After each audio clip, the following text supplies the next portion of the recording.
কালী মন্দিরে পুজো দিয়ে ভোট প্রচারে নামলেন আরামবাগ লোকসভা কেন্দ্রের তৃণমূল কংগ্রেসের প্রার্থী মিতালি বাগ। আর মাত্র হাতে গোনা কয়েকটি দিন তারপরে 20 মে রয়েছে আরামবাগ লোকসভা কেন্দ্রের নির্বাচন। এই পরিস্থিতিতে 1 ইঞ্চি জমি ছাড়তে নারাজ তৃণমূল। জোর কদমে মাঠে নেমে প্রচার সারছেন মিতালি। আজ সকাল সকাল চন্দ্রকোনা বিধানসভার ঝাঁকড়া এলাকায় একটি কালী মন্দিরে পুজো দিয়ে ভোট প্রচার শুরু করেন তিনি। প্রচারে বেরিয়ে আখের রস খেয়ে গলা ভেজালেন প্রার্থী। পরেই ঝাঁকড়া বাজার এলাকায় জনসংযোগ করেন তিনি।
আরামবাগ লোকসভা কেন্দ্রের প্রার্থী মিতালি বাগ মহাশয়া আপনাদের দরবারে এসেছেন।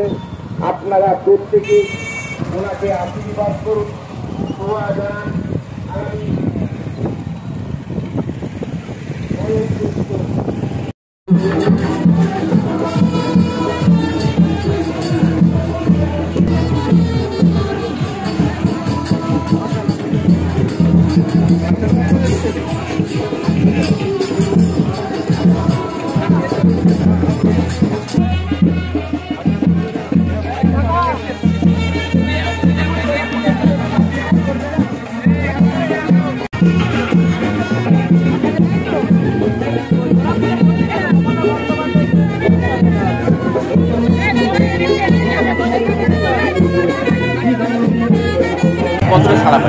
অভূতপূর্ব ছাড়া উচ্ছ্বাস আছে, উচ্ছ্বসিত মানুষ।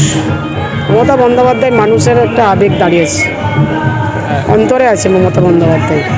গত কয়েকদিন আগে খানাকুলে প্রচারে গিয়েছিলাম, সেখানে আপনার উপর হামলা করা হয়েছিল, গাড়িতে হামলা করা হয়েছিল, কী বলবেন? যাদের পায়ের তলায় মাটি, মানুষ যখন শেষের পথে যায়, মানুষের যখন পায়ের তলায় মাটি চলে যায়, তখন তো তারা সন্ত্রাস শুরু করে। আর ভারতীয় জনতা পার্টির কালচারই তো এরকম। ভারতীয় জনতা পার্টি বুঝে গেছে যে আমাদের 42টা আসলে আমার বেশিরভাগই জায়গায় তাদের হাত ছাড়া, মাটি ছাড়া, ওই জন্য সন্ত্রাস করে যাচ্ছে।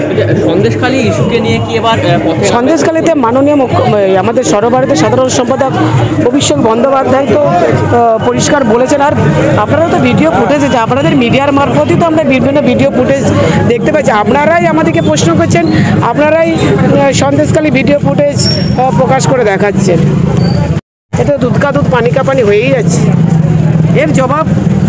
এর জবাব মানুষ দেবে তৈরি। 4 তারিখের পর বুঝতে পারবেন কতটা জবাব দিয়েছে।